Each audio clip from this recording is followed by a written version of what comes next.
The television flickered. Static crawled across the screen. It was a familiar sight in our rural town.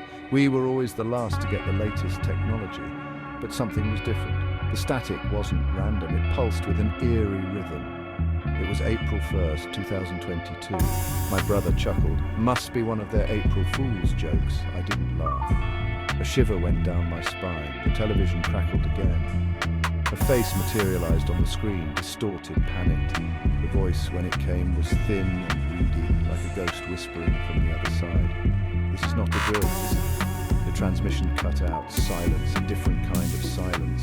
Heavy, ominous. The hairs on the back of my neck stood on end. Something was terribly wrong. The phone rang. My father answered. His face turned ashen. He hung up, his eyes wide with terror. "Get to the bunker," he rasped, his voice barely a whisper. "Now!" The days that followed were a blur. Panic, confusion, fear. The world outside our concrete haven descended into chaos. The news, when we could get it, was fragmented, unbelievable. Nuclear detonations, cities incinerated, governments toppled. It started with misinformation, a cold war of propaganda escalating into cyber attacks, crippling infrastructure. Then came the threats, the ultimatums, the desperate pleas for peace ignored in the name of national pride. And finally the bombs fell. We huddled around a small radio, our only connection to the outside world. The reports were grim.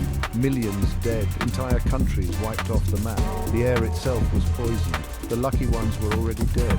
Days turned into weeks. The initial terror gave way to a dull ache of despair. Our world, our reality had been reduced to the cold, cramped confines of this underground bunker.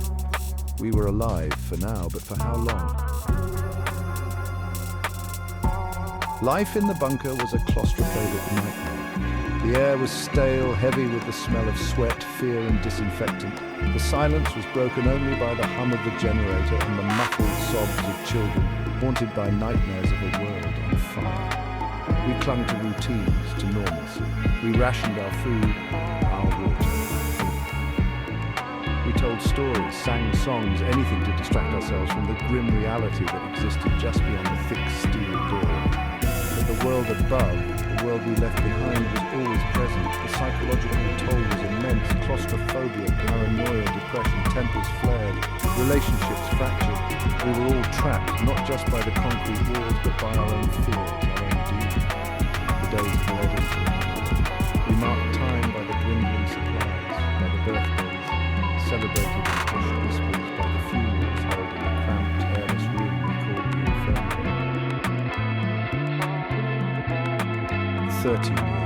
13 years we spent trapped underground, cut off from the sun, from the sky, from the world we once knew. 13 years of living in the shadows, haunted by the ghosts of the past, uncertain of the future. We clung to the hope that one day we might see the sun again, that one day we might breathe fresh air again, that one day we might rebuild our lives, our world from the ashes. It was a faint hope, but it was all we had. Over time, a new generation was born. Children who had never known the world above. Children who had only known the cold, sterile confines of the bunker. They were our future, our only hope. And so we told them stories of the world before. Stories of green fields and blue skies. Stories of laughter and love. Stories of hope we had to believe for their sake, if not for our own. Section 5. First light, first breath. The day finally came, the day we dared to hope. The Geiger counter, silent for months, remained blessedly quiet. The airlock hissed, the heavy steel door groaning in protest as we forced it open for the first time in 13 years. Blinking, we emerged into the blinding light. A collective gasp escaped our lips. The world, it was different. The air, thick and heavy, filled our lungs with a strange metallic tang. The sun, a pale disk in the hazy sky, cast long, eerie shadows across the ruined landscape. Gone were the familiar landmarks of our childhoods. In their place stood a testament to nature's terrifying indifference. Twisted metal skeletons of buildings reached for the sky like skeletal fingers. Vegetation, mutated and overgrown, carpeted the once bustling streets. We were home, and yet we were strangers in a strange land. This was our world now, a world reborn in the fires of annihilation, a world both terrifying and beautiful, a world full of danger and full of hope. Section 6, A World Reclaimed. The world above was both familiar and alien. Nature, in its relentless advance, had reclaimed what was once ours. Buildings were swallowed by vegetation. Streets were now canyons of crumbling concrete and rusted metal.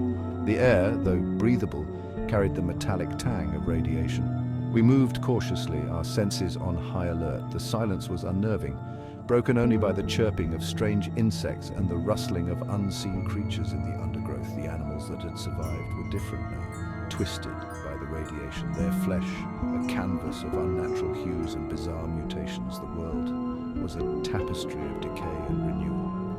Ruined cities stood as silent monuments to our past, while life, tenacious and resilient, found a foothold in the cracks of the shattered world.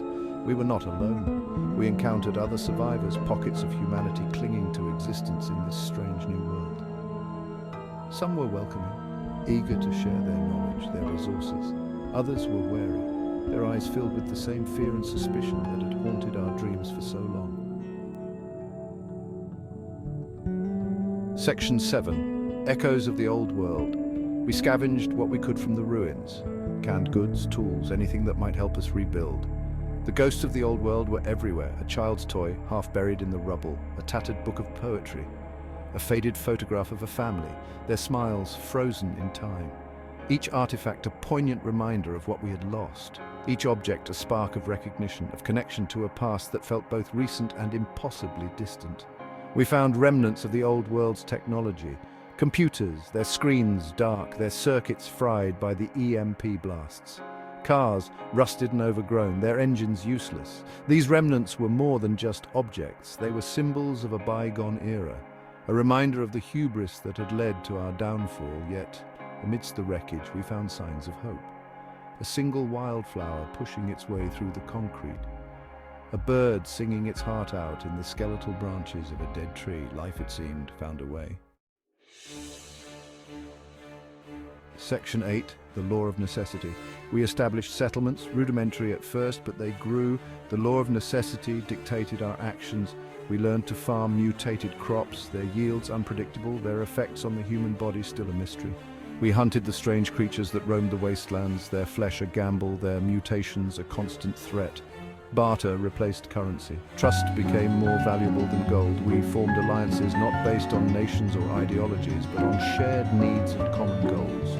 The world had shrunk, our differences rendered meaningless in the face of our shared struggle for survival. A new generation born into this ravaged world adapted. They were tougher, more resourceful. They saw opportunity where we saw only danger. They were not bound by the memories of the past, by the ghosts that haunted our dreams. They were the children of the apocalypse, and they would inherit the earth. Section 9. Seeds of Hope. Life was hard, unforgiving, but amidst the struggle, amidst the loss, we found hope. We found it in the laughter of children playing in the shadow of ruined buildings. We found it in the shared stories around a crackling fire, stories that reminded us of who we were, of what we had endured, of what we had overcome. We found it in the simple act of planting a seed, of nurturing it, of watching it grow. We found it in the bonds of community, in the knowledge that we were not alone, that we were all in this together. We rebuilt, slowly, painstakingly. We learned from the mistakes of the past, vowing to never repeat them. We embraced the new world, with all its dangers and its beauty, for it was the only world we had left. We carried the memories of the past, not as a burden, but as a reminder of what we had lost and what we had gained. A reminder of the resilience of the human spirit, of our capacity for love, for compassion, for hope. Section 10, A New Dawn. The world was a different place now, scarred but not broken, changed but not beyond repair. The air was cleaner, the skies brighter. The stars, hidden for so long behind a haze of pollution and radiation, shone through with a brilliance we had forgotten. We stood on the precipice of a new era, an era forged in the fires of annihilation. The path ahead was uncertain, fraught with danger, but we faced it with courage, with determination, with hope. The old world was gone, but from its ashes, a new world was being born. A world where humanity, humbled but not broken, had learned from the mistakes of the past. A world where we were no longer defined by our differences, but united by our shared humanity. This was our second chance, our opportunity to create a better future. A future where the horrors of the past would serve as a warning, a reminder to always choose peace, to always choose compassion, to always